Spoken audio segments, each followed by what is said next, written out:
pouvoir en bénéficier. Et voilà. Donc, l'enregistrement est parti.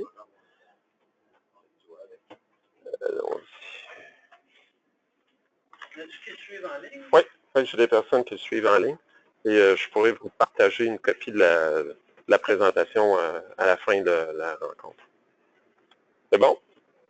Je n'ai pas muté les intervenants, alors si vous voulez disons, faire une intervention, allez-y, vous pourrez parler et je transférerai la question à l'audience qui est présente ici en personne. Alors, bienvenue à cette autre formation que nous offrons à nos partenaires. Alors, aujourd'hui, on va parler de Instant VPN, donc la technologie de VPN articulée sur Aruba Instant. Oh, ça ne suit pas. Attends un peu. Pourquoi ça ne suit pas ici? Resume slideshow. C'est ça. Et hop. Qu'est-ce que c'est ça? Désolé.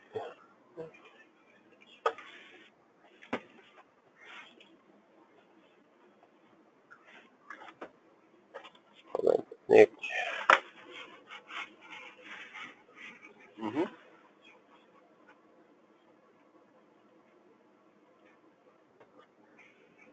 Voyons donc.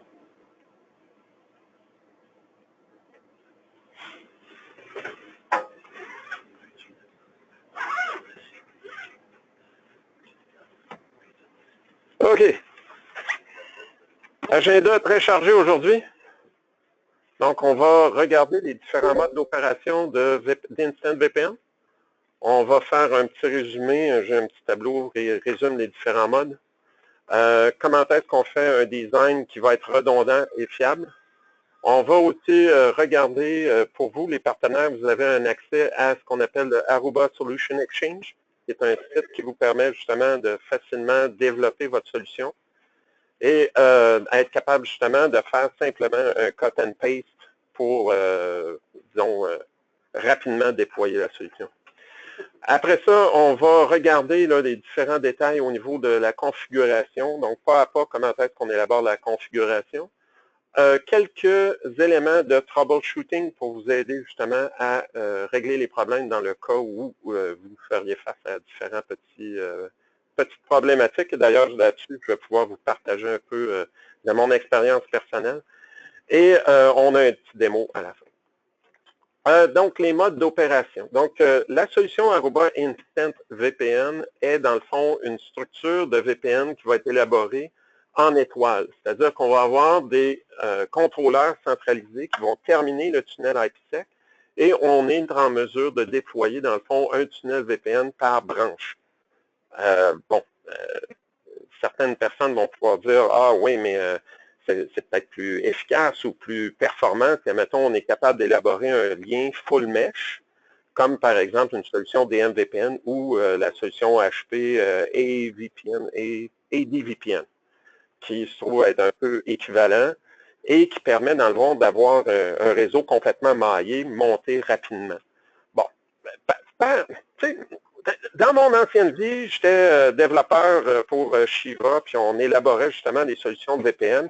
Et il m'est arrivé par le passé de déployer justement des solutions VPN pour des clients. Et peut-être que, bon, j'étais dans un mindset d'ingénieur, avec l'aspect peut-être un petit peu moins pratico-pratique et essayer de viser le top, là. Bon, le problème de ça, c'est par la suite, quand, mettons, tu as une firme ou une entreprise qui fait du commerce au détail, par exemple, hein, juste un exemple au hasard comme ça, et que cette firme-là désire changer, mettons, de Moneris pour aller avec, mettons, un nouveau forfait de TD Bank là, avec des nouveaux TPV. L'une des difficultés qu'il y a, c'est que quand tu as une solution qui est distribuée au niveau VPN, toute dans les branches, c'est qu'il faut que tu t'assures que ça marche partout, dans toutes les succursales. Puis oui, tu peux avoir plusieurs VPN par succursale dans une autre solution style DMVPN ou avec d'autres types de routeurs qui font du IPsec. Sauf que comment tu fais ton QA et comment tu reroutes ton trafic et que tu t'assures que le reroutage du trafic s'effectue adéquatement à la grandeur et que ta nouvelle configuration est déployée adéquatement à la grandeur de ton parc. Et c'est là où, généralement, ça devient plus un problème de gestion et d'agilité pour être capable de gérer la transition. Alors qu'avec une solution Aruba Instant, avec la solution VPN, vu que tout est centralisé, lorsque, mettons, on décide d'aller avec Moneris ou de changer l'intervenant ou la structure pour être capable de faire le paiement, bon, ben, on a juste à changer la manière dont le routage s'effectue de manière centrale et les contrôleurs de mobilité sont en mesure d'établir plusieurs tunnels VPN et en centralisant, dans le fond, la stratégie de déploiement, on simplifie énormément, justement, le changement. La gestion du changement devient très simple. Donc, c'est une solution qui est économique, accessible, rapide de déploiement et efficace pour, entre autres, justement, faire la gestion du changement. Ça va jusque-là? Donc ici, concentrateur. Et voilà. Donc, l'une des choses, certains d'entre vous sont peut-être familiers avec la stratégie de déploiement de RAP traditionnel avec des contrôleurs de mobilité pour lequel, justement, le Remote Access Point va bâtir le tunnel IPsec. L'une des particularités de cette technologie-là, c'est qu'en RAP traditionnel, on avait dans le fond une limitation qui était la coordination de l'itinérance entre les différentes bornes qui sont configurées en RAP. On passe l'information pour coordonner l'itinérance à 16 points d'accès dans un même AP group qui est distant. Donc, une première limitation de ce côté-là. L'autre limitation qu'on avait, c'est qu'uniquement en RAP, on est capable de faire l'équivalent ici là, du Centralized Layer 2. En mode centralisé à niveau 2, c'est qu'on étend le VLAN jusqu'à l'accès qui est offert par le RAP traditionnel. Le problème de cette technologie-là, c'est que toutes les ARP, même on peut faire de l'optimisation de broadcast au niveau du ARP, mais il en demeure pas moins que les ARP deviennent une limitation dans un mode de déploiement RAP traditionnel. Je ne pourrais pas dire, bon, ben, je passe un gros slash 16, puis que let's go, on découpe ça à grandeur, puis que j'ai plusieurs milliers de dispositifs connectés en mode RAP sur un même VLAN. Ça devient mon bottleneck. Et c'est la raison pour laquelle, avec la technologie Instant VPN, on a élaboré différents modes de connectivité, faisant en sorte que, par exemple, avec le mode le plus flexible et celui qui est recommandé, c'est d'avoir ce qu'on appelle le Distributed Layer Tree. Avec le Distributed Layer Tree, je suis capable de scaler la solution à plusieurs milliers de clusters instant, tous connectés en VPN sur un même contrôleur qui va terminer les tunnels IPsec. Et ces clusters instant-là peuvent tous croître jusqu'à un 128 AP dans un même cluster. Bon, il y a des règles de design qu'il faut regarder un petit peu plus en détail. On pourra, si vous avez un projet de cette envergure-là, n'hésitez pas à nous contacter. On va vous aider à faire le dimensionnement et faire la stratégie de l'architecture. Mais l'idée ici, c'est d'avoir quelque chose qui vous permet d'avoir la flexibilité, d'être capable d'avoir une robustesse, une survie locale et d'être capable d'avoir un aspect de déploiement qui est flexible. C'est bon? Ça va jusque-là? Ça prend des contrôleurs pour terminer le tunnel IPsec. Oui, ça prend un contrôleur pour terminer le tunnel IPsec. Et voilà, ça c'est l'autre aspect, l'aspect financier, c'est-à-dire qu'effectivement, on n'a pas besoin d'installer des licences de AP pour être capable de terminer les tunnels IPsec dans un mode de Instant VPN. Il n'y a que la licence qui s'appelle la licence PEFV qui peut potentiellement être requise. On a des cas, des scénarios où ça peut être désirable. Et ça serait par exemple dans une optique où on voudrait utiliser la capacité du rôle VPN pour lequel, admettons, on voudrait napper certains éléments de trafic. Donc, ouais, c'est ça. Fait que ça, c'est des subtilités ici. Mais de base, pour le commun des mortels, pour les scénarios, par exemple, que je vais vous démontrer aujourd'hui, il n'y a aucune licence requise au niveau du contrôleur. C'est bon jusque-là? Donc, premier mode, c'est le mode local. En fait, le mode local permet, dans le fond, de faire une survie locale du trafic. Dans le fond, mon cluster d'Aruba Instant, mon point d'accès, va se connecter sur le cluster. Pas le point d'accès, mais en fait, mes points d'accès vont créer un cluster mes dispositifs clients vont se connecter dessus avec un réseau qui est local au site, au remote branch. Et par la suite, à travers mon master AP va établir le tunnel IPsec, va router le trafic et ce qui va se produire, c'est qu'il va natter le trafic qui passe dans le tunnel IPsec. Donc, ça devient très intéressant dans le sens où je n'ai pas à me soucier du plan d'adressage qui est dans la branche, vu que le trafic est nappé pour rejoindre les adresses privées du site qui est dans le data center, bien, ça me permet de déployer la solution aisément. Bon, vu que ça utilise du NAT, bien là, la difficulté ici, c'est que si, admettons, je veux faire, admettons, si je veux avoir de la voix sur IP, admettons, qui va passer dans le tunnel IPsec, bien là, le site central n'aura pas la vision parce que, par exemple, SIP traverse très mal le NAT, et ou si, admettons, mes intervenants qui passent par le centre de données, admettons, mes administrateurs réseau, voudraient être capables d'avoir accès à distance au poste qui est dans le remote branch, vu que je passe à travers le NAT, ben, je n'aurai pas accès directement. Donc ça, c'est les contraintes, dans le fond, d'un déploiement qui se passe en mode local. Donc, l'une des choses qui est intéressante, c'est que l'accès Internet est totalement local. Donc, ça se trouve être comme une espèce de split tunnel. Donc, ici, c'est une espèce de diagramme indiquant un peu là, comment circule le trafic. Donc, les requêtes DHCP demeurent locales. Le ARP est contenu de manière locale. Le trafic Internet est sorti localement à travers le master qui, lui, va faire le natting face à l'Internet. Et le trafic corporatif, lui, va être tunnelé dans le tunnel IPsec vers le contrôleur. Et on va faire ce qu'on appelle du source NAT. C'est bon? Deuxième scénario, mode centralisé à niveau 2. Donc ça, c'est vraiment similaire à ce que l'on peut faire avec justement un RAP traditionnel.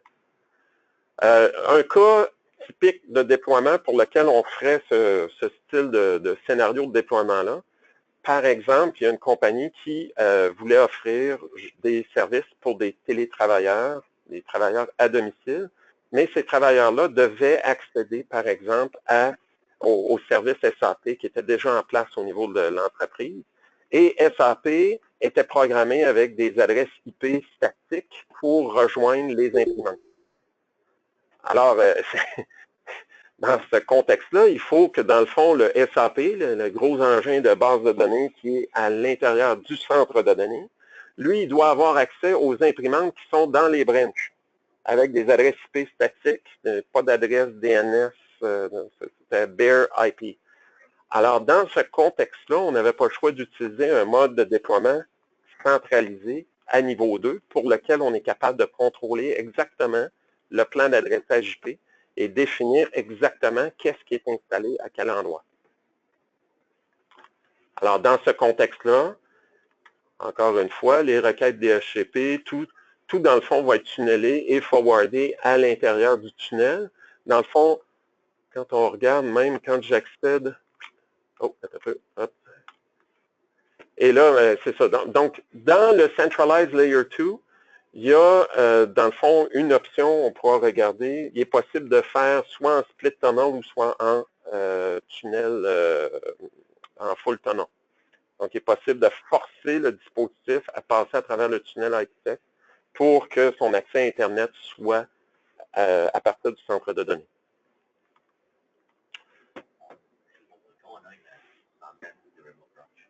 Oui. Exact. Exactement, c'est ça. Si on a une centaine de branches, dans ce contexte-là, effectivement, il va y avoir un cluster dans chacune des branches, puis il va y avoir un tunnel IPsec qui va être monté par chacune des branches.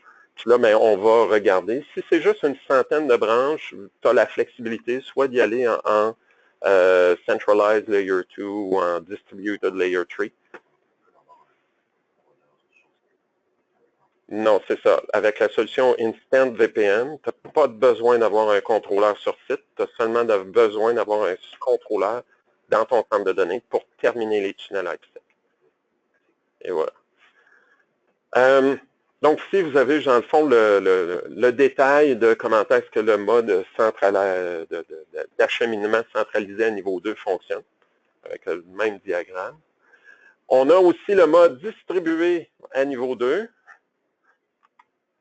Donc là, dans le fond, ce qu'on va faire, c'est qu'on va pousser. En fait, ce qui va arriver, c'est que dans les modes distribués, que ce soit à niveau 2 ou à niveau 3, il y a ce qu'on appelle le concept de branch ID. C'est-à-dire qu'on va prendre une espèce de gros sous-réseau qu'on va définir centralement.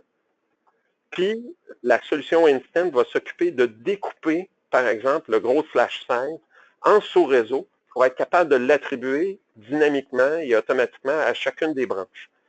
L'avantage de cette stratégie-là, c'est que ça simplifie énormément le routage ou la définition du routage et ça permet justement d'aisément déployer la solution pour, dans le fond, un administrateur réseau qui se connaît plus ou moins en plan d'adressage IP. Donc, ça simplifie énormément parce que c'est la solution qui va s'occuper de tout le découper. Donc, souvent dans des gros déploiements de VPN traditionnels, ben là, il faut planifier, dans le fond, le plan d'adressage à chacune des branches. Et lorsqu'on fait ça, ben là, il faut découper tous les plans d'adressage IP, les attribuer à chaque succursale, s'assurer qu'il n'y a pas de conflit. Puis on a beaucoup de gestion pour s'assurer qu'on n'a pas fait d'erreur de configuration. Puis si on a un changement à faire, ben là, ça devient complexe. Dans une solution où on utilise les modes de distribuer à niveau 2 ou distribuer à niveau 3 avec Instant, l'avantage, c'est qu'on n'a plus à se soucier de ce découpage-là. C'est la solution qui s'occupe de découper le plan d'adressage IP pour vous. Je vais vous montrer un peu plus tard là, le principe là, de Branch ID qui va être utilisé. Alors, encore une fois, ici, on a le master qui va s'occuper de faire l'acheminement à travers le tunnel IPsec et le trafic qui, lui, va aller vers l'Internet de manière locale. Le mode distribué à niveau 3, dans le fond, c'est la stratégie qui est maintenant préconisée. C'est celle qui est la plus agile et qui va scaler le plus ou qui va évoluer le plus dans le futur. Alors, cette stratégie-là permet justement d'avoir la survie complètement locale et de faire justement une attribution de branch ID en découpant, par exemple, ici, un gros /8 qui pourrait être attribué. Et voilà. Donc, ici, on a les détails de comment l'acheminement. On remarquera, dans le fond, que la plupart du trafic reste local et, dans le fond, le trafic va pouvoir être optimisé de cette manière. Puis, on a le mode centralisé à niveau 3 qui permet, dans le fond, de router le trafic à travers, encore une fois, le tunnel IPsec. Et on a les petits détails de comment est-ce que c'est attribué. Puis là, ici, ça, c'est dans le fond, c'est les règles. Bon, je vous passe un petit peu le détail. C'est les règles de construction de ce qu'on appelle le branch ID qui va permettre, dans le fond, au master AP de pouvoir négocier avec le contrôleur et de se faire attribuer un numéro de branche de manière à subdiviser, par exemple, un /16 en plusieurs /24 automatiquement, puis d'attribuer séquentiellement chacun des sous-réseaux dynamiquement à chacune des succursales. As-tu une limite du nombre d'AP que tu peux mettre en succursale dans ce scénario-là ou c'est le nombre d'adresses IP que... Bon, donc, la limite technique du nombre d'AP dans une même succursale est, dans le fond, similaire à une technologie Instant. Donc, les guidelines demeurent à 128 AP. Toutefois, on nuance peut-être un petit peu plus vu que le bottleneck va être le master. Donc, dépendamment du choix du AP qui va servir pour faire la passerelle VPN, ben, c'est là où c'est qu'on va avoir peut-être plus ou moins de capacité en frais de grosseur de succursale. Par exemple, on avait le RAP 155 en formule Instant Lui, il dispose d'un chipset accélérateur IPsec. Il est capable de soutenir un 100 mégabits encrypté. Alors, à ce moment-là, là, on a, dans le fond, un candidat qui est peut-être plus musclé pour faire ce type de scénario-là, de VPN. Oui, mais... Je pense que ton master il flanche, oui, c'est ça. Si ton master AP tombe, puis qu'on est en mode d'élection dynamique, c'est le prochain qui est resté vivant, qui lui va réétablir le tunnel IPsec. le tunnel va tomber l'espace. Exactement. Le tunnel va tomber l'espace d'un moment, le temps que le tunnel se rebâtisse avec le second candidat, le point d'accès qui était, dans le fond, stand-by.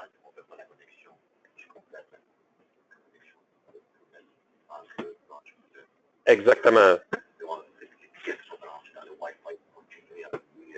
Et voilà, ouais, ça c'est un très bon point, c'est-à-dire que les clients qui sont connectés présentement au Wi-Fi, si on prend l'un des scénarios, par exemple, attends un peu, admettons, Distributed Layer 3, vu que le sous-réseau est local au cluster, ça permet d'avoir une survie qui est locale dans chacun des clusters, faisant en sorte que là, il y a un autre point d'accès qui devient élu comme étant le maître, sachant que le tunnel IPsec est mort, dans le fond, bon, ben, le nouveau master va remonter le tunnel IPsec.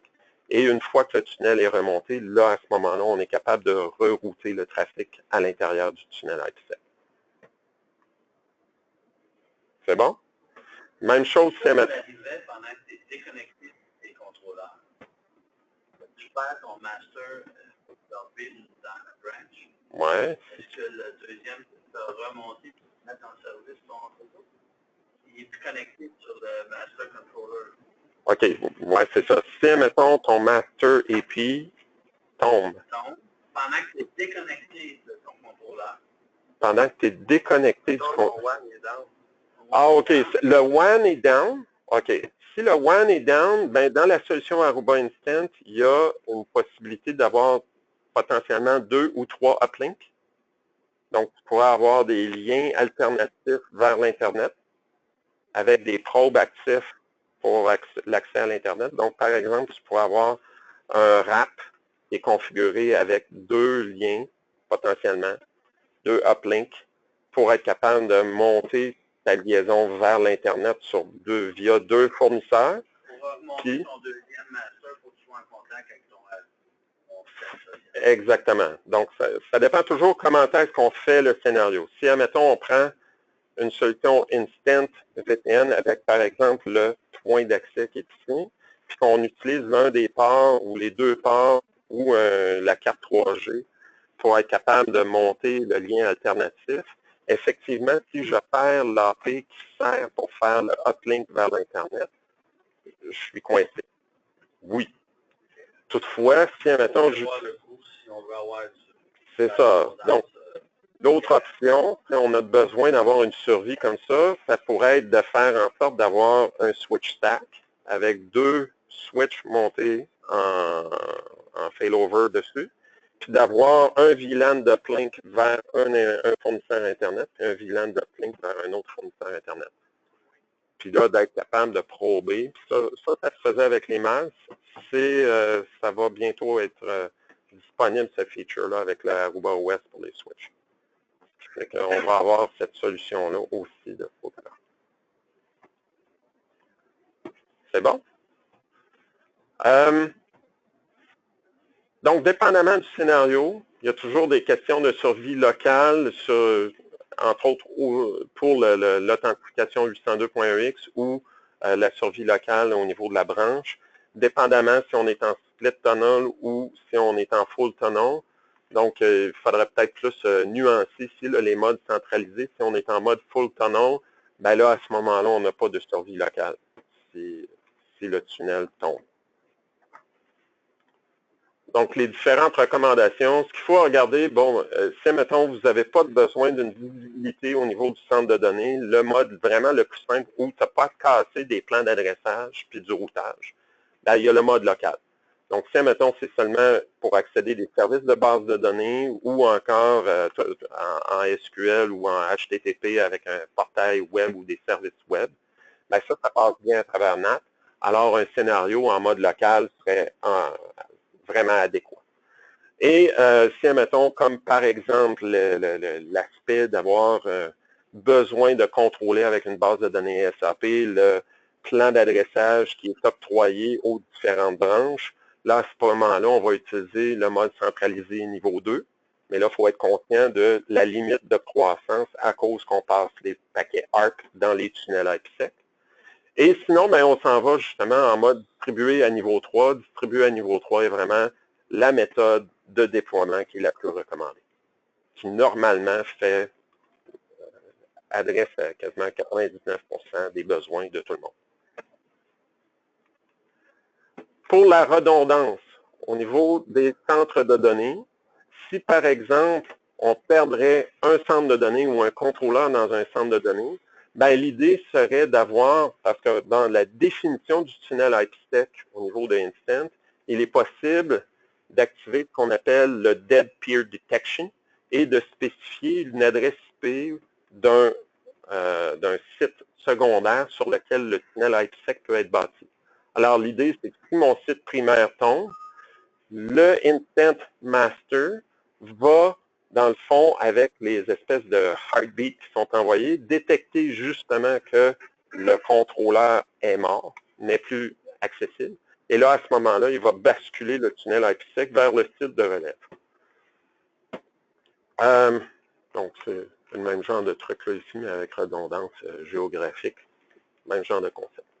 Bien entendu, les contrôleurs peuvent être montés de manière redondante dans chaque centre de données avec justement le VRRP localement sur chaque contrôleur. Puis on va faire en sorte que mon accès Internet va pointer sur la VIP du contrôleur. Comme ça, localement, j'ai deux contrôleurs qui peuvent potentiellement terminer le tunnel IPsec. À travers le Aruba Solution Exchange, on a dans le fond c'est un site web qu'on offre à nos partenaires qui permet de développer justement les différentes solutions. Donc, vous avez différentes solutions qui sont déjà pré-cuisinées pour vous et qui vous permettent, dans le fond, d'aisément déployer un scénario, comme par exemple le IAP avec un ClearPath Guest avec le portail captif de ClearPath Guest, par exemple.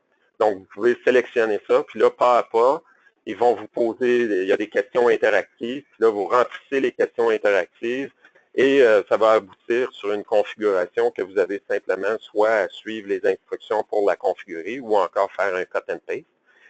On fournit même, dans la plupart des cas, des solutions de rollback pour être capable de défaire les changements. Et on a aussi tout l'aspect de diagnostic. Donc, si on va, par exemple, au niveau du IAP, il y a une des solutions qui est, dans le fond, le IAP VPN.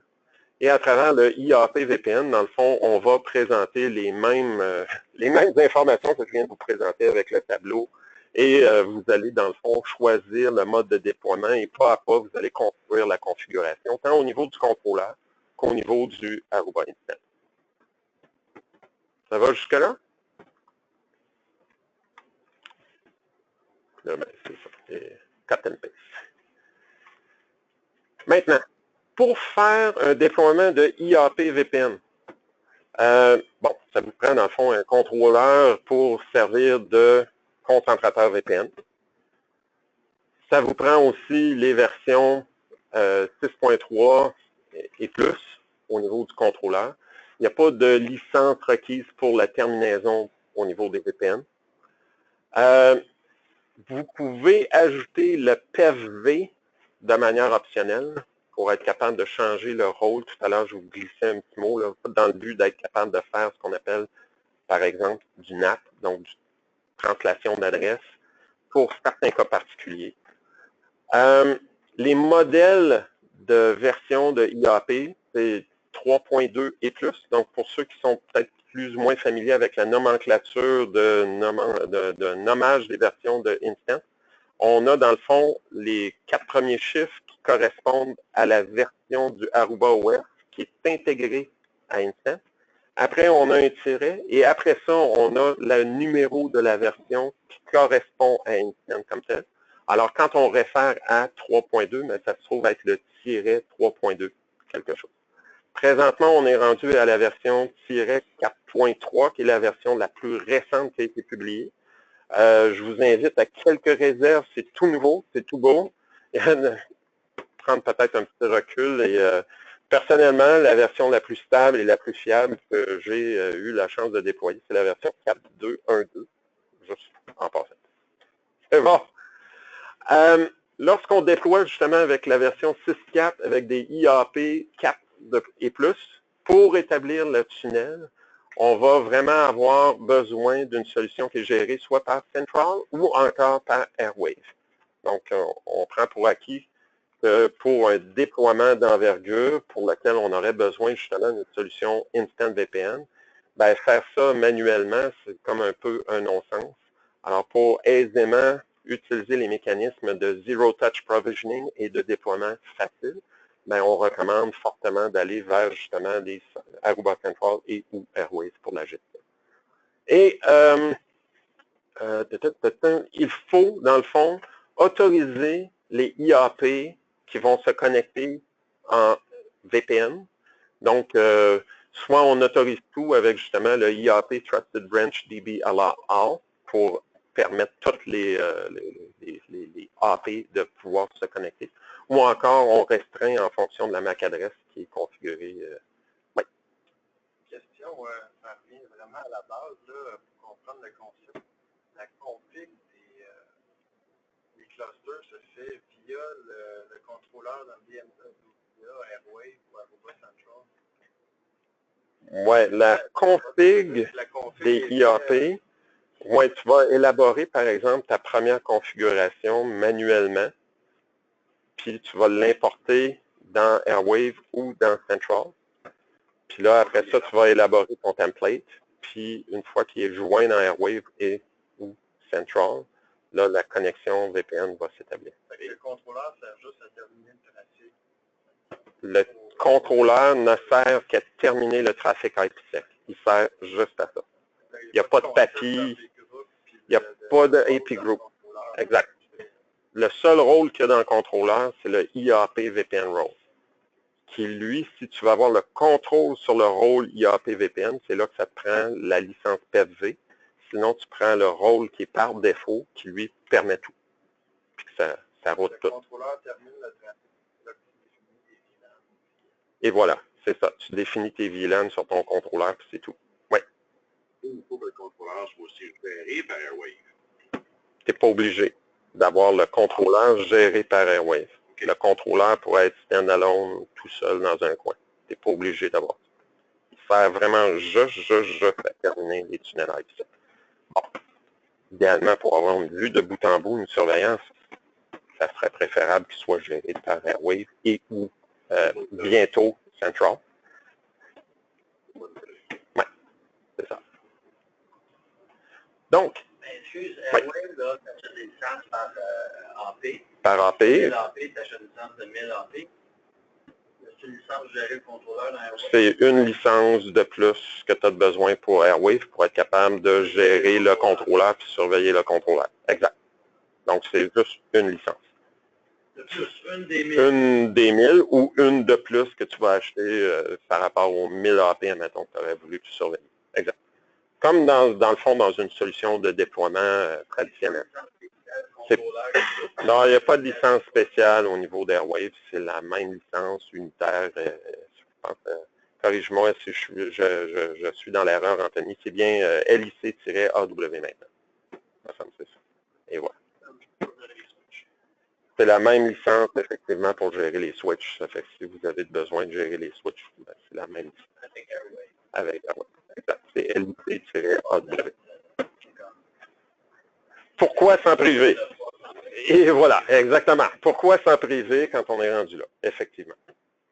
Maintenant, si on passe plus en détail la configuration au niveau du IAP VPN dans le flow de configuration, en fait, vous allez remarquer que dans la configuration, vous avez une espèce d'onglet pour la configuration VPN pour définir, dans le fond, le contrôleur qui va être utilisé pour terminer les tunnels IPsec ainsi que le routage. Il va y avoir aussi un élément de configuration pour le DHCP. Donc, on voyait, bon, il y a le DHCP qui est en survie locale et ou centralisé. Donc, il faut définir, dans le fond, la plage d'adresse IP qu'on va utiliser. On a le SSID sur lequel on veut assigner le VLAN en question qui va être tunnelé à travers le tunnel IPsec. Dans le cas où, par exemple, on aurait un Remote Access Point, comme par exemple, si j'ai un IAP205H avec son stand pour servir comme un Remote Access Point, bon, ben, j'ai des ports supplémentaires au niveau filaire. Bon, ben, je pourrais dire, bon, ben, tel port filaire est configuré de manière à passer à travers le tunnel IPsec. Donc, c'est le genre de choses qui est possible de faire. Donc, on va aller dans les Wired Profiles pour être capable d'élaborer ça. Et bon, il y a aussi le système tab. On va pouvoir voir un peu plus, là, c'est quoi le petit détail. Ce qu'il faut comprendre, c'est que la solution Aruba Instance, entre autres, pour être capable de faire la redirection sur le portail captif, va intercepter les requêtes qui sont faites au niveau DNS. Et là, à travers le système tab, il est possible de overrider certains comportements au niveau du domaine qui est recherché, de manière à faire en sorte que le instant va laisser passer les requêtes avec le serveur de DNS qui est spécifié par le dispositif client. Donc, il y a un petit setting ici. Puis, il y a l'aspect aussi du Dynamic Radius Proxy qu'il faut, si on fait un déploiement avec du 802.ex, c'est que notre serveur Radius est centralisé, pour lequel il faut justement l'activer et le configurer. Donc, pour configurer le VPN, on s'en va dans le menu VPN et c'est là où on va spécifier le type de protocole. Bon, vous allez noter qu'il y a différents types d'encapsulation, différents types de VPN. Il y a la possibilité d'utiliser du Aruba IPsec ou du Aruba GRE. En fait, ici, c'est quand on utilise, pourquoi qu'on utilise le nom Aruba, c'est parce que c'est vraiment un tunnel IPsec pour lequel on encapsule du niveau 2 ou du niveau 3 avec une négociation de branch ID dans le cas, mettons, d'un distributed layer 3. C'est pas du IPsec standard. C'est pas pantoute du IPsec standard. Si vous avez besoin d'un mécanisme de terminaison standard, nous supportons aussi le GRE. Donc, ça, mais GRE, bien entendu, n'est pas chiffré. Donc, par exemple, si vous avez un réseau corporatif interne, puis c'est un tunnel que vous voulez établir pour passer le trafic des invités, bon, ben là, à ce moment-là, vu que vous êtes déjà à l'interne de votre réseau, c'est pas comme si vous vouliez traverser l'Internet. Bon, ben là, à ce moment-là, on pourrait établir un tunnel GRE. Mais ça, c'est un autre sujet. C'est un autre type de concept. Puis, il y a même la possibilité de faire ce qu'on appelle du per GRE tunnel, per AP GRE tunnel, c'est-à-dire d'avoir, de manière à vraiment isoler le trafic par AP et non pas par master.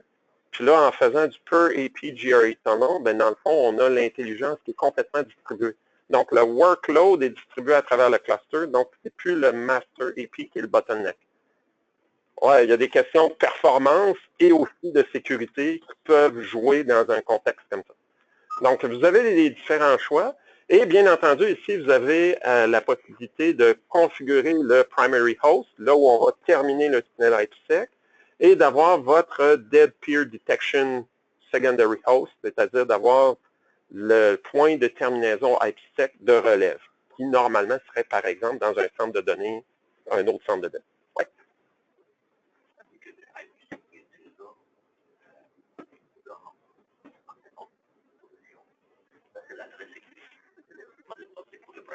Ah, ouais, bon, ça c'est un screenshot d'un exemple. En fait, on mettrait l'adresse IP publique.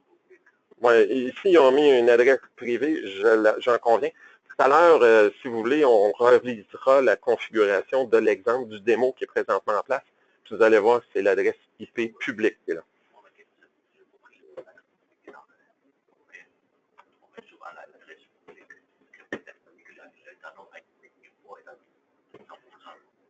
Je veux monter un réseau entre 2 ou 3 sites.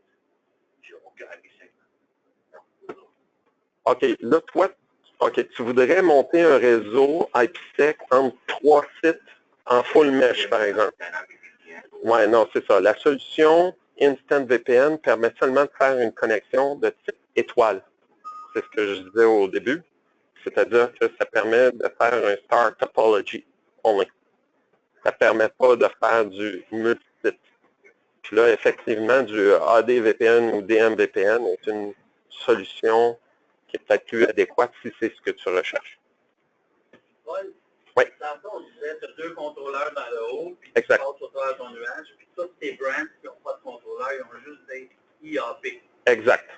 Ces 2 contrôleurs sont reliés ensemble pour faire la redondance. Peux-tu faire le même scénario avec un seul contrôleur si tu n'as pas besoin d'une fiabilité de réseau à haut niveau? Autrement dit, un contrôleur au siège social, puis toutes tes branches avec juste des IAP. Oui, effectivement, tu n'es pas obligé d'avoir un scénario où tu as de la relève. Si, admettons, ce n'est pas un scénario de connexion critique pour la connexion VPN, tu pourrais décider juste d'avoir un primary host puis terminer tes tunnels IPsec seulement vers le siège social. C'est tout, sans avoir besoin de plus. Merci. Merci.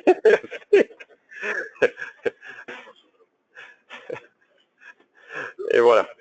Alors, bien entendu, ici, vous avez les différents timers pour la préemption, le fast failover, la reconnexion, puis avec les différents timers, parce qu'on a des heartbeats qui sont envoyés.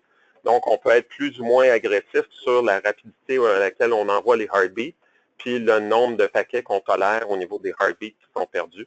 Comme par exemple ici, si j'ai 5 secondes entre chaque paquet de heartbeat et que j'ai 6 paquets pour considérer que le lien n'est plus viable.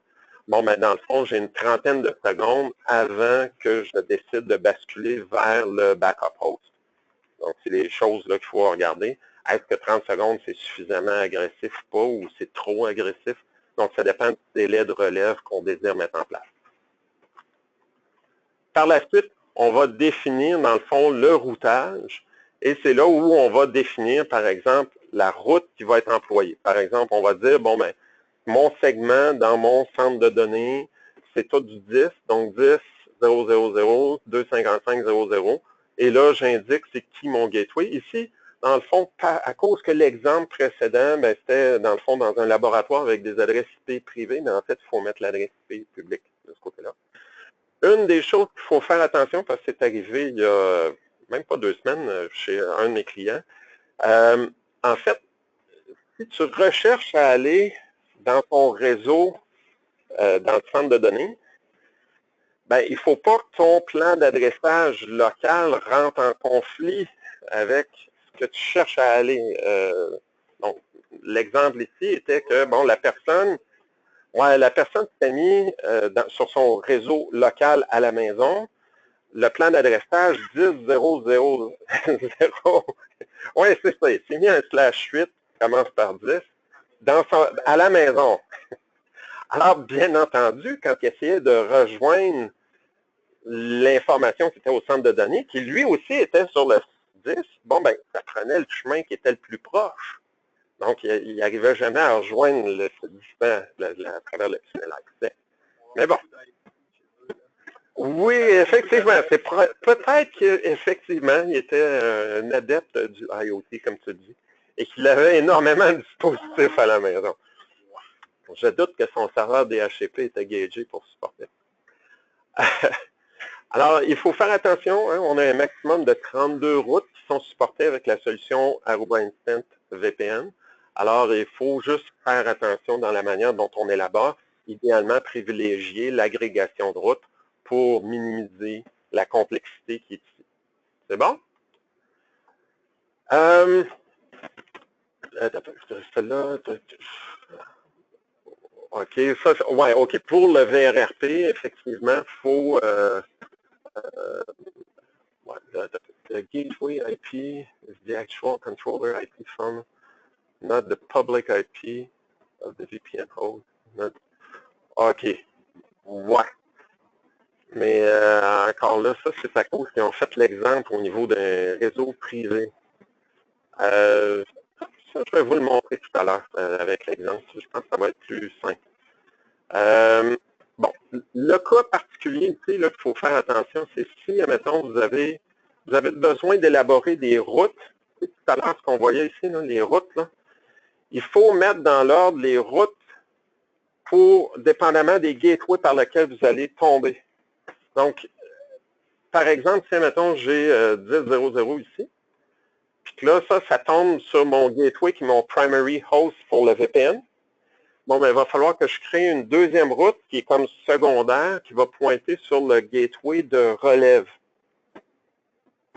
Donc, dans un scénario où j'ai un point de terminaison IPsec, j'en ai un deuxième point de terminaison IPsec. Donc, j'ai besoin de mettre minimum, quand je suis en HA, 2 routes ici. Puis là, ce qu'il dit, c'est que si, admettons, tu as des paires VRRP, un dans ton centre, tu sais, 2 dans ton centre de données primaire, puis 2 dans ton centre de données secondaire, bien là, il va falloir que tu mettes 4 routes. Puis il va falloir que tu les mettes dans la...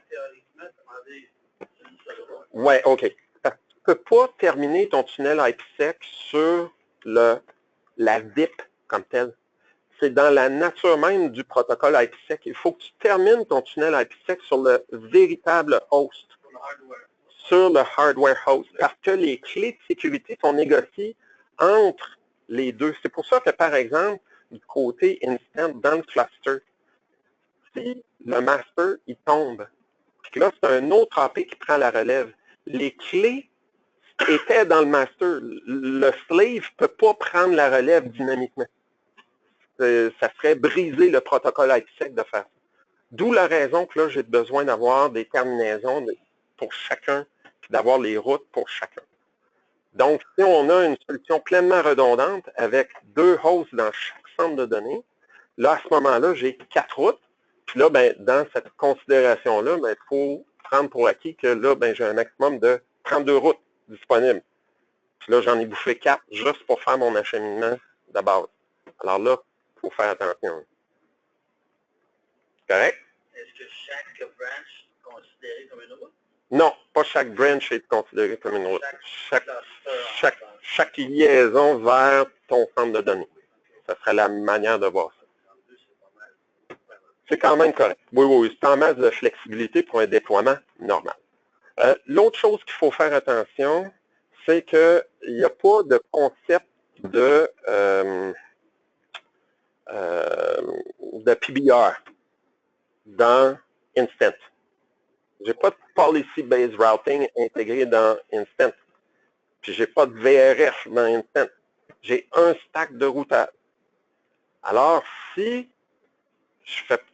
admettons, je voudrais faire en sorte qu'en Distributed Layer 3, je voudrais tunneler ma route par défaut, puis que là, je mets une route par défaut dans Instant et override, ben, j'affecte la route par défaut qui est locale pour mon cluster. Fait que je peux... Oui, c'est ça. Et voilà, je vois, Simon, tu viens d'allumer sur un truc. Donc, dépendamment, si, admettons, mon cluster est géré par une adresse IP privée par Airwave, là, c'est beau, je peux rajouter dans ma définition de route l'adresse, la route locale privée. Par contre, en tout cas, peut-être que je m'exprime mal, là. Mais bref, il faut faire attention, ça dépend qu'est-ce que tu veux faire. Si tu override la route par défaut ici, avec 0000, là, ça se peut que tu aies des comportements qui ne sont pas ce que tu veux. Juste faire attention à ce truc-là. OK?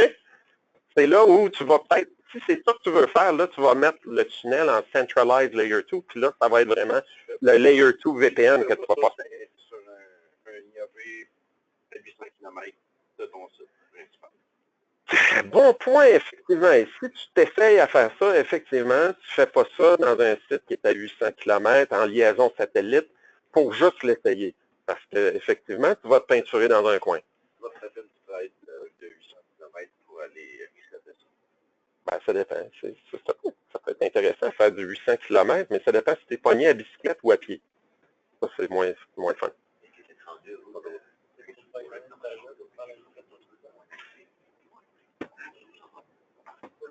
Non, généralement, c'est vraiment plus dans une optique où ta branche, elle, dans le fond, tu vas définir l'ensemble des sous-réseaux que tu as besoin d'accéder via le site central. C'est plus dans cette optique-là. OK. Maintenant, bon, le Dynamic Radius Proxy, si, admettons, on fait une connexion avec le centre de données pour faire du 802.ex vers, par exemple, un ClearPath qui serait centralisé dans le centre de données, il faut obligatoirement activer le Dynamic Radius Proxy. Et là, l'autre chose qui est particulière, c'est que vous allez remarquer qu'il y a ce qu'on appelle un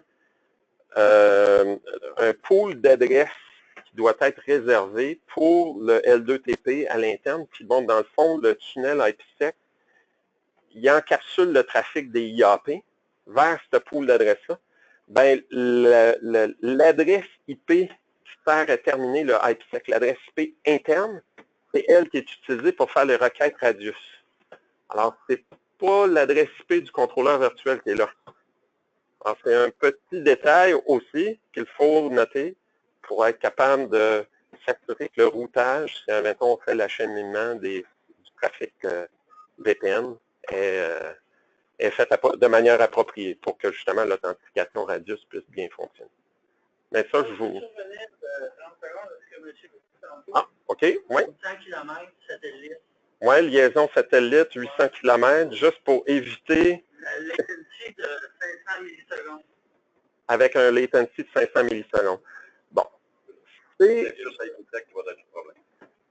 Oui, mais en fait, oui, le IPsec, avec les timers, le Dead Peer Detection, on va dans le fond relaxer les timers pour être capable d'accommoder ça. La solution traditionnelle, RAP traditionnelle, avec justement un bridging à niveau 2, où les ARP passaient à travers le tunnel IPsec, dans un scénario de connexion satellite comme ça, avec une forte latence, c'est là où ce que c'est que ça ne tenait pas énormément. Ça ne tenait pas beaucoup la route dans un scénario de déploiement comme ça.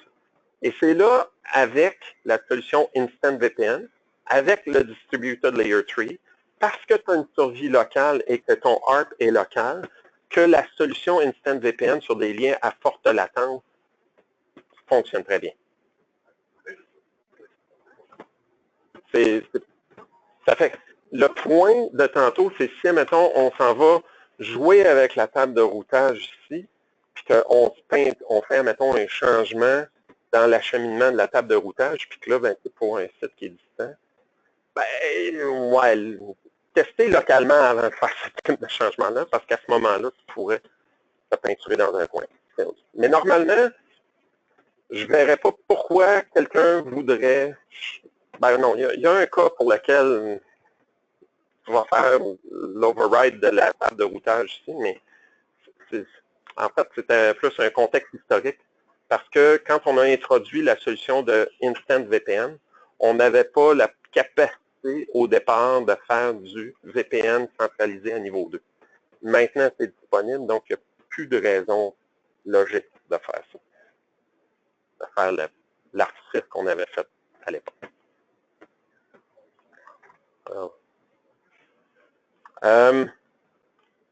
Et voilà. Donc, ici, pour le DNS, c'est un peu ce que je vous expliquais tout à l'heure. Donc, le split DNS, typiquement, ce qu'on va faire, c'est qu'on va aller mettre une petite étoile ici, tout simplement au niveau de la configuration, ce qui va faire en sorte que la résolution DNS va utiliser les serveurs DNS d'origine du dispositif client, au lieu d'utiliser les serveurs DNS qui sont obtenus par ton Instant AP localement.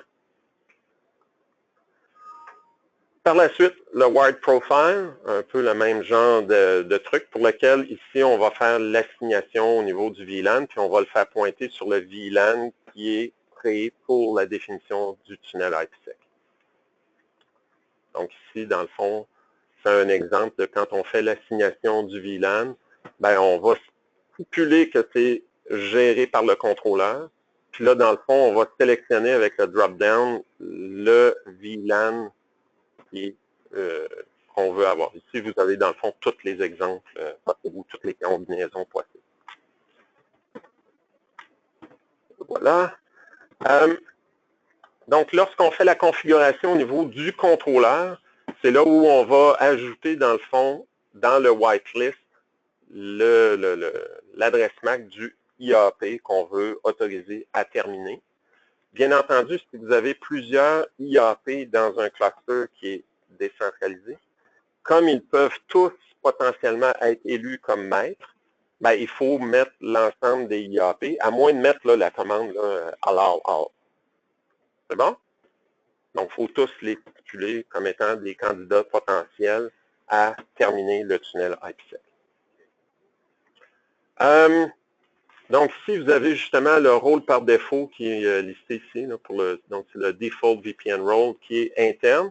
C'est ce rôle-là que vous avez le droit d'éditer ou de modifier au niveau des paramètres de sécurité qui sont définis à l'interne, les politiques de sécurité. Si vous avez la licence PFV. Donc, ça, c'est l'adresse, dans le fond, que vous avez, ou plutôt le plan ou la plage d'adresse que vous devez définir. Bon, le plan d'adressage peut être à votre convenance. Là. Ça, c'est juste, dans le fond, un exemple bidon pour les plans d'adressage internes du IAP qui vont être octroyés.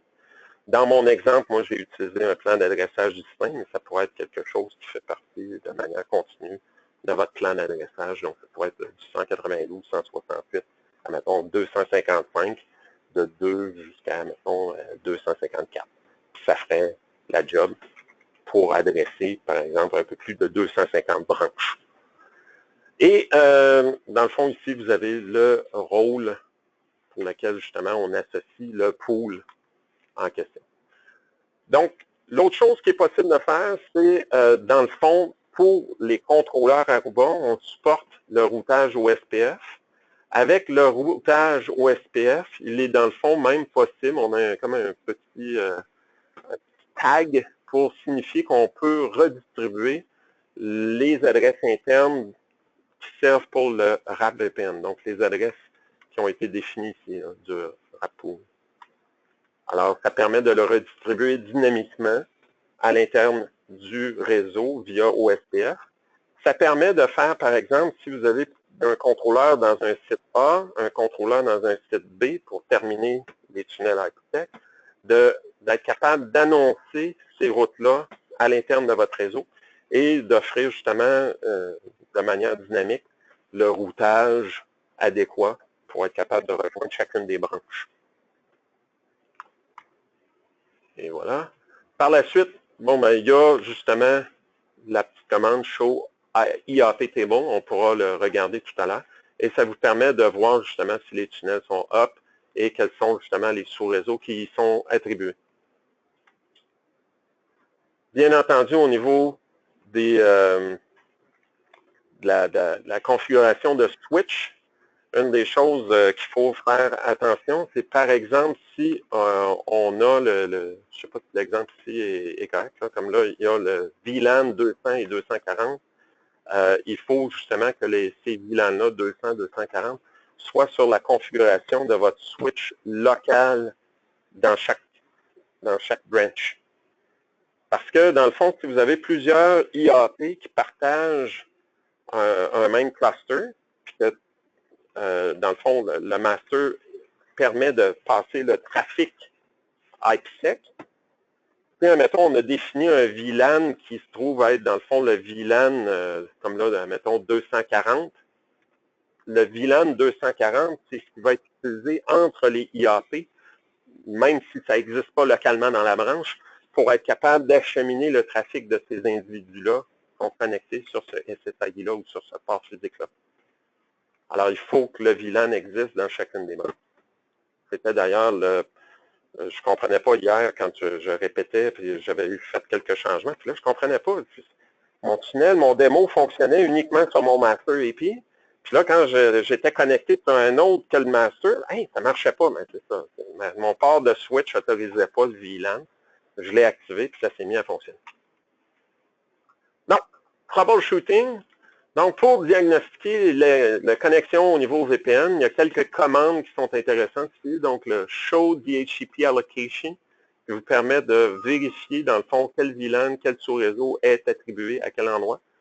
Le Show DHCPS, qui permet de voir les différents scopes DHCP. et être capable de mieux cerner quelles sont les attributions, puis dans quel mode il est créé, comme ici, là, Distributed Layer Tree.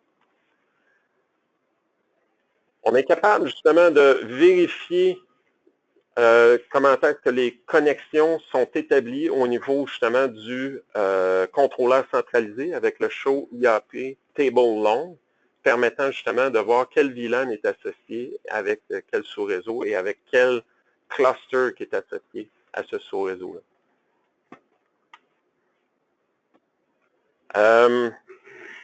Donc, chaque branche se fait attribuer dans le fond une clé unique qui permet dans le fond de définir ce qu'on appelle le branch ID, que je vous avais expliqué là, quand ils font le découpage du grand sous-réseau. Par de ça, ici, ça, on en a parlé tout à l'heure pour permettre les dispositifs à se connecter. Voir justement le routage, comment c'est fait au niveau du IAP. Les sessions au niveau des différents dispositifs. Donc, on a les adresses IP avec les différents flux. Puis, dans le fond, on peut voir à travers le show VPN, être capable de voir le statut puis le tunnel, comment est-ce qu'il se comporte. Une des choses qu'on peut voir aussi, c'est à travers justement un show run, on peut voir justement le branch ID number qui a été octroyé dynamiquement. Donc, il n'est pas possible de modifier manuellement le branch ID number. C'est vraiment fait complètement dynamique. Si on veut réattribuer, mettons, un chiffre, ben, il faut, dans le fond, reconnecter ou il y a des mécanismes, on va le voir un peu plus loin, où on peut clairer une branche qui avait déjà été octroyée au niveau d'un contrôleur, de manière à libérer ce BID-là et être capable de connecter une nouvelle branche à nouveau qui, elle, va prendre cette place-là. Oui. Alors, branch ID, est-ce que les contrôleurs soient en mode branch? Non, c'est un contrôleur typique. Tu n'es pas obligé de prendre les contrôleurs de la série 70XX pour être capable de faire de la terminaison de IAP VPN. Tu peux prendre n'importe quel contrôleur pour terminer des IAP VPN. Oui. Oui, OK. 1 ou 200. Effectivement, soit à Wave ou à Aruba Central, pour être capable de gérer globalement et d'avoir une vue globale.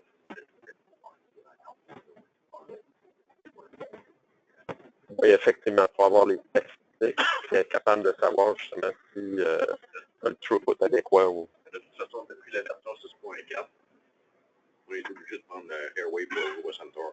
Control, plus de famille. Oui, c'est ça. Ça prend une solution de gestion pour du VPN. Démo. Yes. Alors, allons-y. Hop. Faisons la petite démo. Donc, ici, je vais tout simplement me connecter. Hop.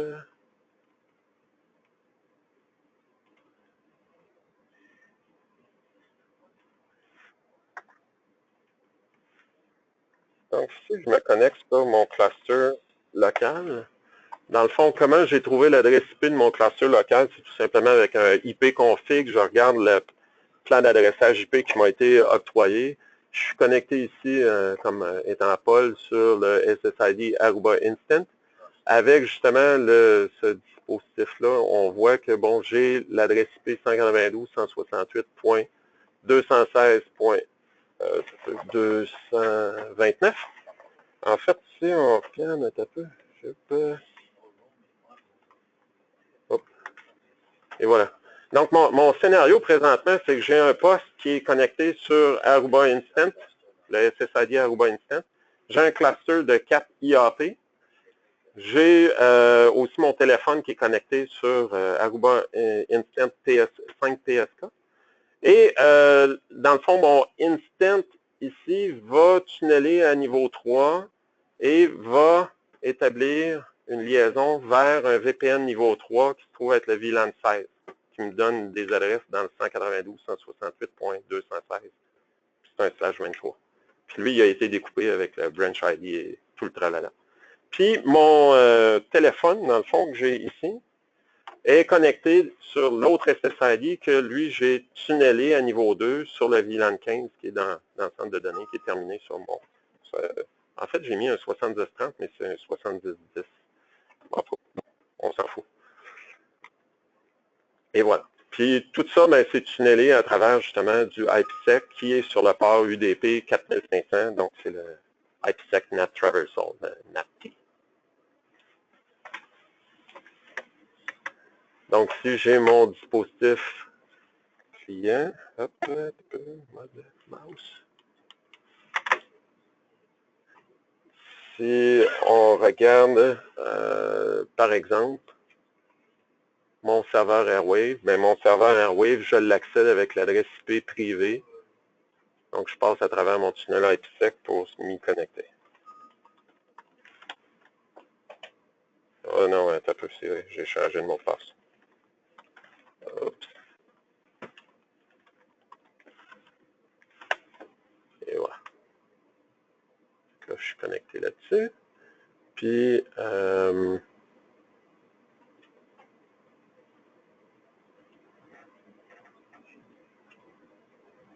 dans le fond, si on regarde au niveau de la configuration, hop, VPN, dans le fond, j'ai mis justement ma définition Aruba IPsec. Et là, on voit Aruba GRE L2TP ou Manual GRE. Donc là, j'ai mis juste un host parce que bon, j'ai juste un point de terminaison. Mon routage ici, dans le fond, le plan d'adressage IP privé que je désire joindre dans mon centre de données, avec justement le masque de sous-réseau et la passerelle qui se trouve être dans le fond l'adresse IP publique de mon point de terminaison IPsec. Puis dans le fond, mon domaine ici, oui, je l'ai mis avec une étoile pour que ma résolution DNS se fasse avec l'adresse IP que j'obtiens du serveur DNS. Par la suite, ici, au niveau DHCP, j'ai j'ai fait divers scénarios. J'ai fait un scénario distribué, DHCP distribué niveau 3. J'ai un DHCP centralisé niveau 2. Puis bon, je m'en suis fait un ici, il est présentement pas utilisé, mais qui est le DHCP local pour être capable justement de faire le NATing. Donc, je peux potentiellement utiliser tous ces cas-là. Dans le cas ici du Aruba Instant, donc le SSID sur lequel je suis présentement connecté, dans le fond, ici, au niveau de l'attribution, au niveau du VLAN, c'est là où je fais gérer par le contrôleur virtuel et que j'utilise, dans le fond, le VLAN 216. Donc, je pourrais, en fait, c'est le VLAN 16 là, qui est le DHCP sur le scope 216. Donc, je pourrais choisir l'un des trois que j'ai définis sur le système. Là. Même chose ici pour le Instant 5 PSK. Ce que j'ai fait, c'est que j'ai été choisir le VLAN, qui se trouve être le VLAN 15, qui est le DHCP 215. Tout simplement. Et là, si on regarde au niveau filaire, câblé, c'est là où on pourrait, dans le fond, dire j'ai un wired VLAN 210 qui était un de mes VPN. Bon, lui, je pourrais dire, bon, je l'attribue sur la part numéro 3 de mon point d'accès, qui se trouve être l'AP 205H, qui lui a justement des ports jusqu'au port numéro 3. Puis là, tous les dispositifs câblés qui sont sur ce port physique-là seraient tunnelés à travers le tunnel IPsec. Parenthèse, pour les clients câblés, il n'y aurait pas moyen de les voir affichés dans la section client. Je crois qu'effectivement, c'était l'un des concerns. Présentement, si tu veux les voir, je pense qu'il faut que tu ailles ici, aller dans câblé. Là. On ne peut pas cliquer sur un pour voir les détails. Ouais, puis là, tu vas avoir justement les utilisateurs câblés qui vont être listés là. Dans Airwave, tu vas les voir sous la forme de Wired User.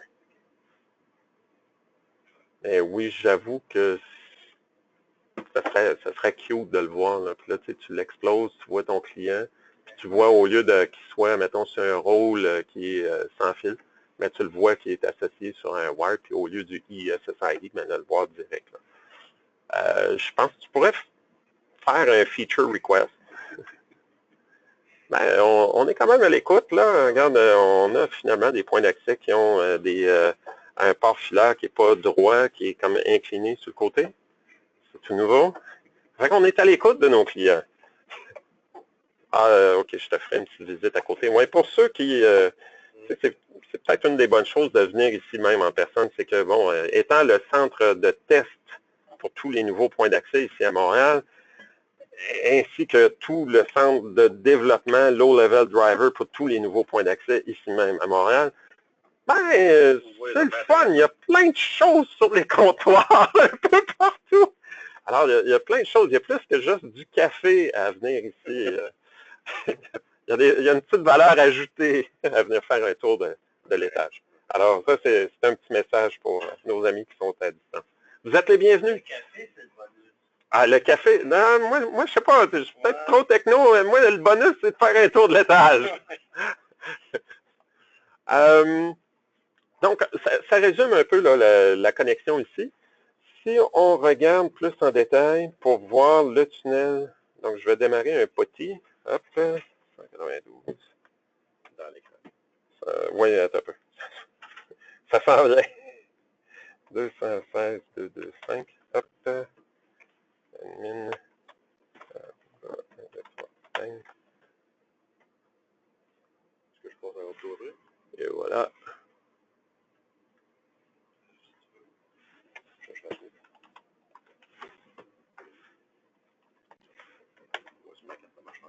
Alors, ici, on a justement la manière dont le tunnel est établi avec justement le primary tunnel, le peer IP address. Ça, c'est mon adresse IP privée interne de mon contrôleur. Et si on s'en va directement sur le contrôleur, justement, hop.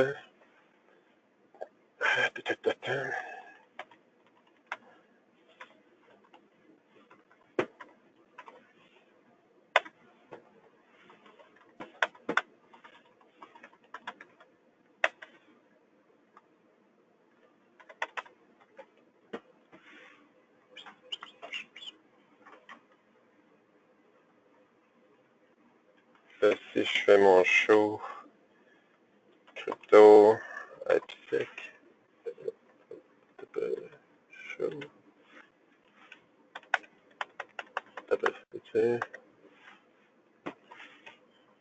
non, c'est... Ah, me semble que c'est ça, crypto.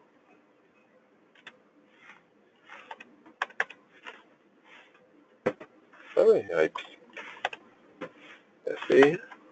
On voit qu'il est établi. Si je fais mon show, IAP, VPN. Non, table, detail table.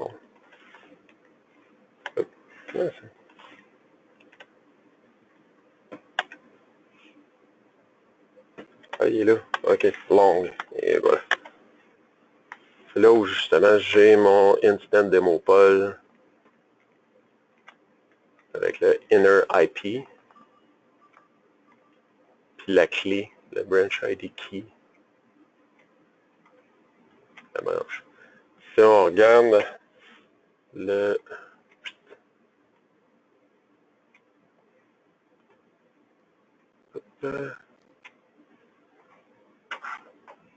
Ici, dans le fond, au niveau VPN, ce qu'il fallait configurer ici, c'est dans les services VPN.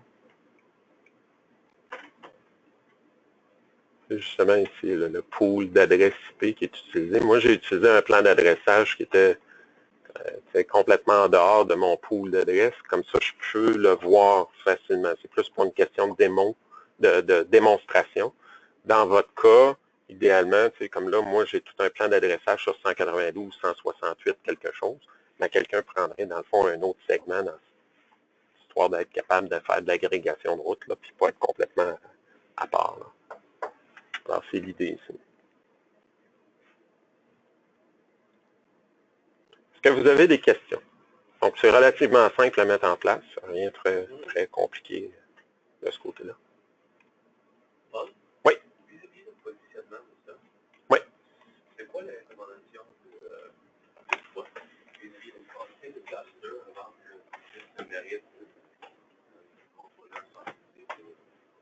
Ben, c'est une solution qui a besoin d'avoir un contrôleur centralisé pour terminer les tunnels IPsec. Ça, tu n'as pas le choix, ça prend ça. Dans le fond, ta question, c'est combien de clusters je peux connecter sur un modèle de cluster? Oui. Ouais. Mais ça, c'est le cas dans lequel vous voulez passer une prochaine étape, donc lequel vous voulez contrôler le centralisé. Est-ce qu'il y a des minimum nombre de clusters dans lesquels vous utilisez ce volet-là? OK.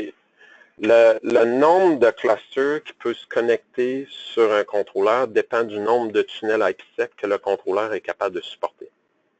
Puis on va dimensionner le nombre de branches qui peuvent se rapporter à un contrôleur en fonction de la capacité de ce contrôleur-là. Est-ce que ça reste... Je vais ouvrir la feuille de spécification, par exemple, là, ici. Je ne sais pas si c'est exactement ta question. Je comprends que c'est toujours relié à le nombre de tunnels supportés par le contrôleur. Ouais. Moi, je parle plus côté positionnement. Positionnement par rapport à... Si je comprends ta question, je pense que je comprends un petit peu la nature de ta question. C'est plus une question de besoin. Oui. En fin de compte, parce que si tu compares ça, exemple, à une architecture campus, distribuée sur plusieurs sites, ça ne marcherait pas bien. Parce que là, si tu as du trafic qui est local, le problème, c'est que tu es obligé de tout le temps ramener le trafic au point central.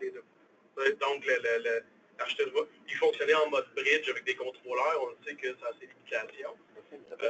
Donc, y aller avec des IAP, souvent, c'est la meilleure idée parce qu'ils sont capables de processer le trafic de façon locale. Okay. Toutes les policies, le firewalling, etc., est traité localement. Et donc, le trafic peut être envoyé autant sur le fil, sur le réseau local qu'à travers le VPN, tout en restant sécure. C'est une différente architecture. Mais okay.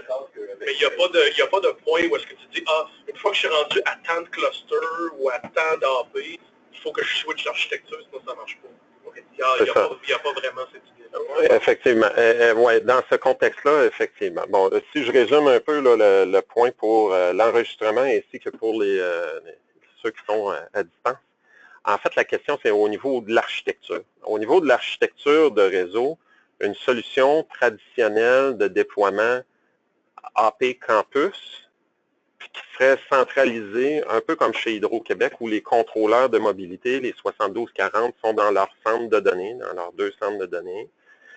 Eux, dans la manière dont ils accèdent le réseau, ben déjà, chaque bâtiment est à travers leur réseau MPLS, puis déjà, tous leurs services qu'ils doivent accéder se fait dans le centre de données. Il n'y a pas de serveurs qui sont locaux dans chaque bâtiment, ou très peu de serveurs qui sont locaux, qui sont utilisables dans chacun des bâtiments chez Hydro-Québec. Donc, dans un contexte de déploiement comme ça, il était plus adéquat et plus efficace de déployer une architecture traditionnelle centralisée, sans IPsec, juste tunnelée au niveau des contrôleurs, avec des points d'accès qui se rapportent directement dans le contrôleur, dans le centre de données. Bon.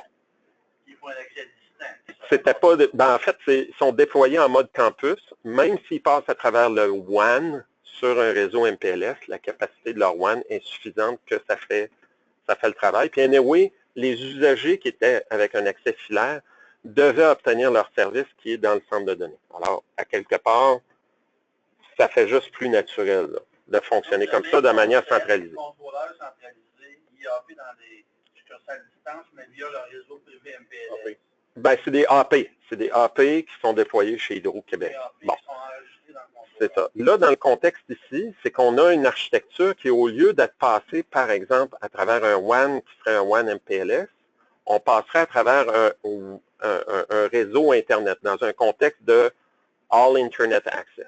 Là, dans un contexte comme ça, passer du trafic corporatif sur un réseau qui est non sécuritaire, qui est un réseau Internet, bien là, ça devient une problématique. Et c'est là où on avait une solution, ou plutôt, on a encore la solution de Remote Access Point, mais les Remote Access Point qui se connectent en IPsec sur un contrôleur avec des licences d'AP, PFNG, etc., est moins agile que la solution Instant VPN et permet moins de scaler par rapport à une solution Instant VPN.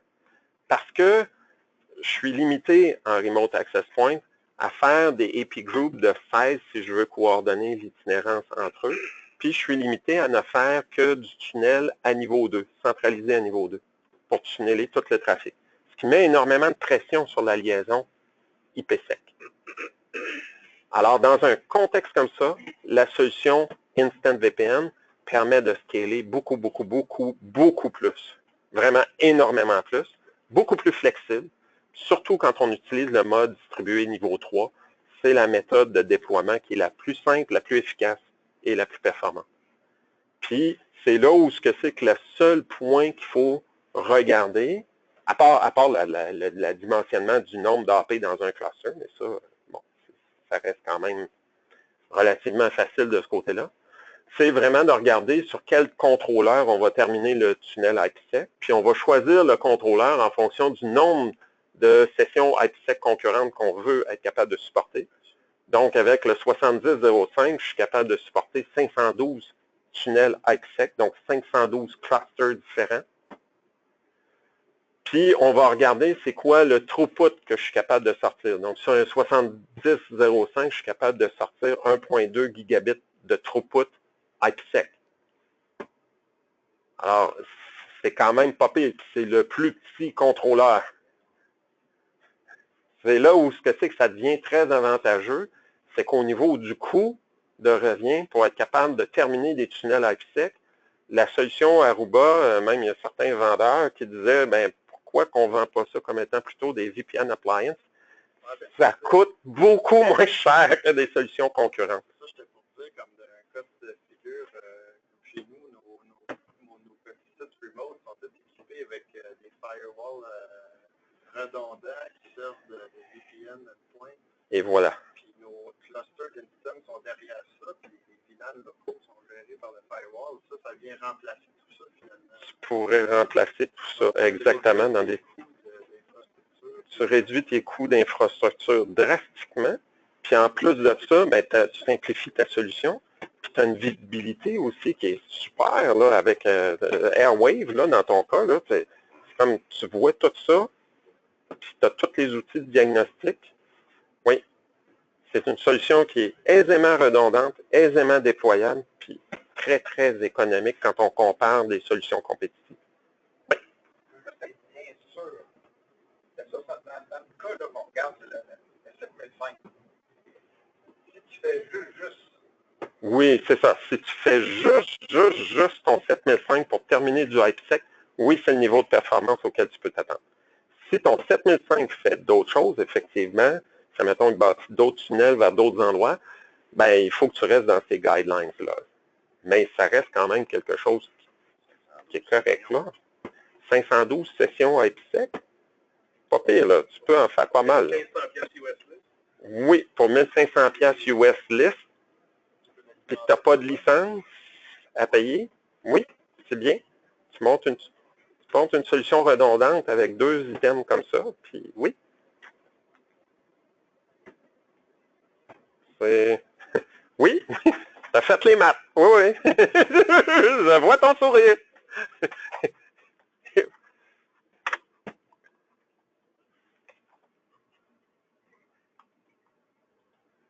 Donc, ici, bon, il avait appelé ça case study dans la présentation. Un peu, hop, next. Un peu, je pense que c'est parce que je ne suis pas en mode présentateur. Et voilà. Bon, un peu, je suis... Hop. C'est là. Ah, ouais, OK, attends un peu. Ouais, excusez-moi. On revient. Bon. Alors, j'ai quelques petits cas de figure qu'il faut faire attention. Donc, entre autres, ici, un des symptômes qu'on peut expérimenter, c'est que justement, le trafic VPN est envoyé à travers le tunnel IPsec vers le centre de données, mais la route n'est pas optimale pour certains serveurs de la branche. Alors, c'est ça, ce qu'il faut faire attention, comme je vous l'indiquais tout à l'heure, c'est qu'il faut regarder justement la route par défaut, comment elle est configurée. Dans certains cas, ça peut justement être une bonne idée de faire passer la route par défaut, mais faire attention. Ça, c'est un cas particulier. Il C'est possible de se peinturer dans un coin avec cette patente-là. Donc, l'autre chose, Airwave, le serveur n'est pas accessible une fois que le tunnel est up. C'est par exemple, on ferait une solution pour des branches qui sont en mode All Internet Access, là, qui sont à travers l'Internet. Et pour être capable de gérer la solution, dans notre définition de Instant, on va spécifier par exemple l'adresse IP du Airwave. Attends un peu, je vais vous le montrer ici. Comment je peux? C'est ici.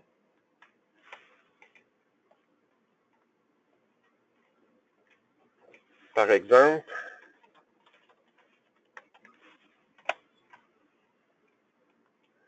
quand on s'en va gérer la solution par instant, comme là présentement, je suis en Central, mais si, admettons, on s'en va gérer par instant, on rentre l'organisation, on rentre le serveur Airwave primaire.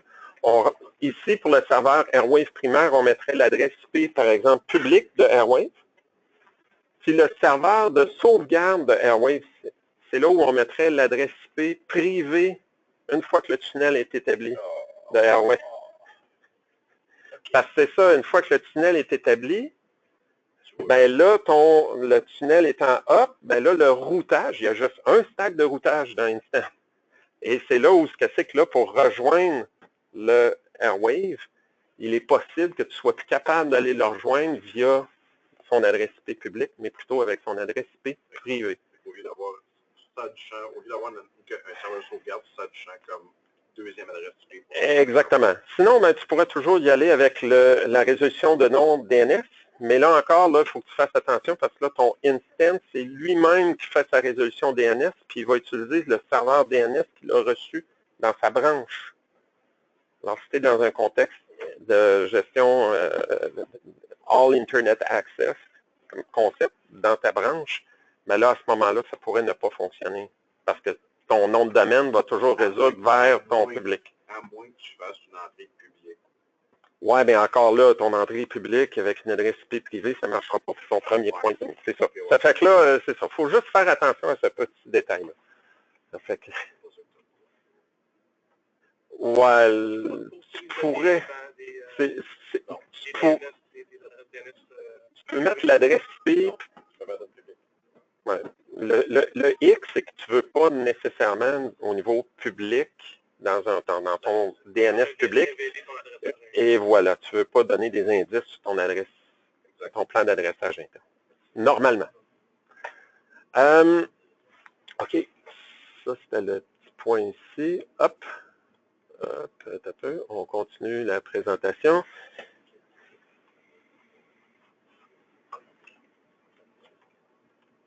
Et voilà. Ce que je vous parlais tout à l'heure, hein, les clients qui sont connectés via les points d'accès qui ne sont pas les maîtres, s'ils n'arrivent pas, par exemple, à obtenir une adresse IP, ben c'est effectivement parce que le VLAN sur la switch entre le maître et les points d'accès qui sont des slaves, bon, ben, ce VLAN-là n'est pas autorisé, n'est pas propagé. Alors, il faut, dans le fond, l'autoriser pour que ça puisse se parler entre eux. Le VPN qui n'arrive pas à monter après un upgrade, généralement, c'est parce qu'on a changé de version de Instant. Donc, on était dans une technologie qui était avant la version 4. Et là, à ce moment-là, ben, il faut justement autoriser les MAC adresses pour qu'elles puissent se connecter. Maintenant, ben, de nos jours, ça fait quand même un petit bout là, que la version 4 et plus est sortie et que là, ben, dans le fond, on a les firmwares du Aruba OS qui sont 6.4 qui sont GA.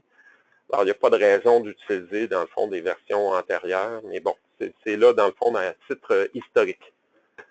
Une des branches n'arrive pas à se connecter parce que, par exemple, il y aurait une confusion, il y avait une branch ID qui n'avait pas été déconnectée ou qui avait déjà été octroyée, puis on a redéfini. Dans le fond, on l'a shutté down, puis genre une succursale qui est fermée, on l'a shutté down, mais le branch ID est encore alloué. Puis, dans le fond, on est arrivé à saturation sur, mettons, le /16 qu'on a utilisé. Là, à ce moment-là, ben, il faudrait déliter, forcer le fait d'enlever le branch ID qui est bloqué. Alors, dans ce temps-là, ben, il y a, dans le fond, une commande qu'on fait delete, puis on s'en va deleter le branch ID. Et voilà. Puis après ça, ben, pour remonter le tunnel IPsec, ben, on va clairer l'association de sécurité qui avait été établie par le cluster. Le trafic, justement, qui n'arrive pas à suivre le routage. Donc, généralement, ça arrive en mode centralisé à niveau 2. Donc, dans le fond, ici, on va regarder les sous-réseaux, puis regarder, dans le fond, le type d'acheminement. Tout à l'heure, je vous parlais, bon, ça dépend toujours comment est-ce qu'on fait l'acheminement. Il y a une option si on veut être en full tunnel ou en split tunnel. Donc, dans ce cas-ci, c'est peut-être simplement que le trafic ne fait pas ce que pourquoi on l'a configuré. Donc, normalement, je pense qu'il y a aussi un contexte historique ici, c'est qu'à l'époque où ça a été introduit, le Centralized Layer 2, il était de facto configuré comme étant en full tunnel.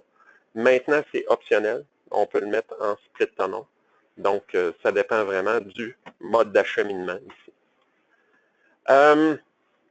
En mode local, certains dispositifs pourraient, par exemple, ne pas arriver à rejoindre le serveur. Dans le fond, ce qu'on remarque, c'est la fameuse adresse IP interne. L'adresse IP qui est ici, attendez un peu, au niveau Security VPN. Donc, c'est la plage d'adresse ici. C'est que le trafic, il y a une, dans ce Remote Access Point Pool-là, le tunnel IPsec va être terminé à l'interne dans le contrôleur avec l'une des adresses qui est ici dans cette plage-là. Mais comme le trafic va être naté avec cette adresse-là, bien, il faut que cette plage-là soit connue du routeur qui est dans le centre de données, sur lequel le contrôleur est branché, pour que ça puisse router à travers, puis que le trafic, non seulement puisse sortir par le contrôleur, mais puisse revenir au contrôleur. Alors, dans ce contexte-là, il faut s'assurer que cette plage-là est routable. Et c'est la raison pour laquelle, quand, admettons, notre contrôleur participe à l'OSPF, qu'on a justement redistribué le IAP VPN pour être capable de redistribuer cette plage d'adresse-là.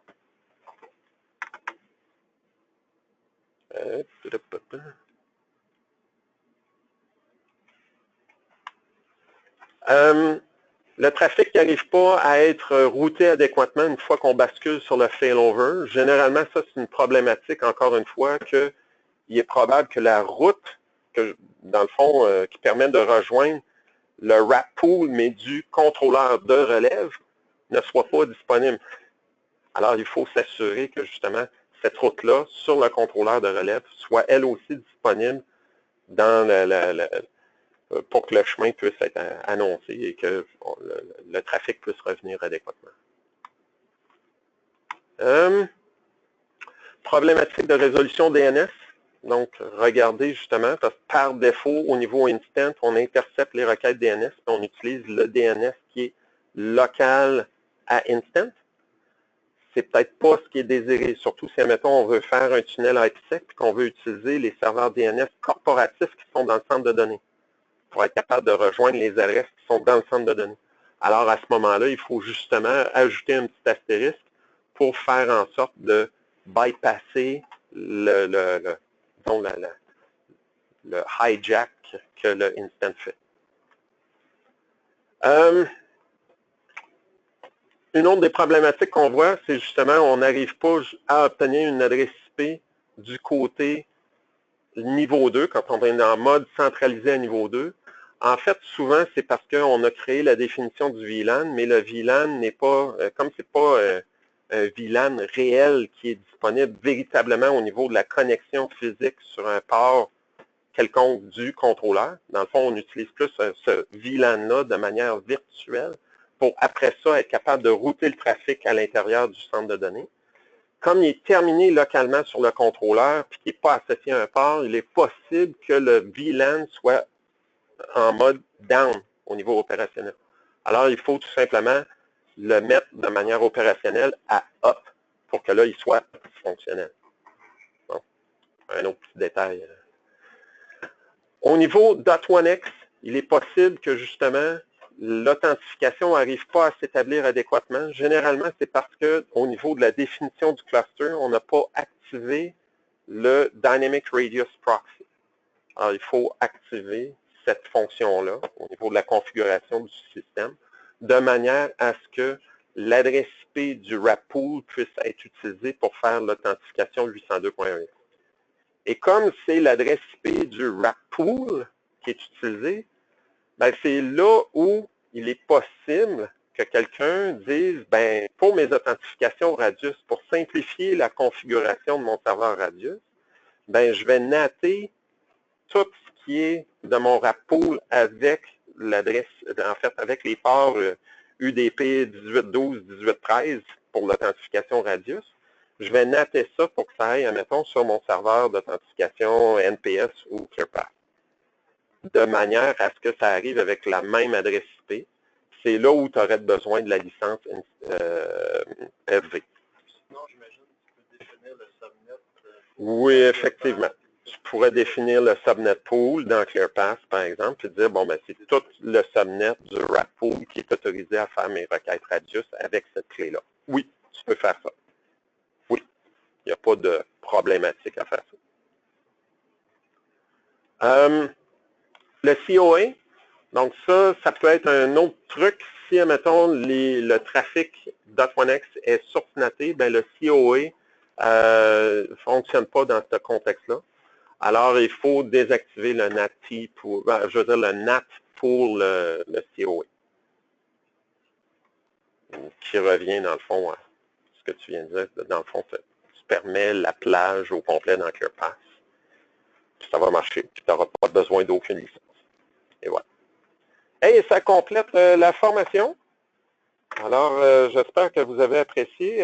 À distance, est-ce que vous m'entendez toujours et est-ce que vous avez des questions?